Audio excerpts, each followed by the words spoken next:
Հիմա ինչի են ակտիվացել, պարոնայք ընդդիմադիրները, գործում են պարզ է, նախընտրական շրջան է սկսվում, չնայած պաշտոնական չի մեկնարկել, բայց արդեն վաղուց մեկնարկած է, հիմա իրենց ակտիվացումը ես դիտարկում եմ այդ համատեքստում, իրենց խնդիր ունեն իրենք, առնվազն պահպանել իրենց ներկայությունը խորհրդարանում, ինչը շատ վիճելի եւ կասկածելի է անձամբ ինձ համար, դրա համար ակտիվացել են, այտենց հայտարարություններ են անում։ Ես որևէ բան անձամբ չեմ առանձնացնի, որովհետեւ որևէ նոր միտք այդ երկու մեծ ելույթներում ես չեմ լսել։ Ընդհանուր առմամբ, եթե փորձենք ինչ-որ ձևով ընդհանրացնել, հա,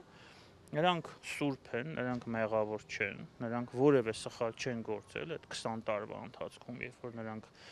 ղեկավարում են երկիրը, ամեն ինչ եղել է 18-ից հետո, եւ հիմա նրանք պատրաստվում են իրենց սխալը,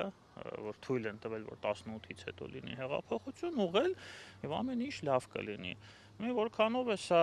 ընդհանուր առմամբ հասկանալի հասարակության համար, այդ հարցը երևի թողնենք հասարակությանը, ես անձամբ որևէ լուրջ քաղաքական միտք այդ երկու մեծ զրույցում, հարցազրույցում, ելույթում չեմ լսել։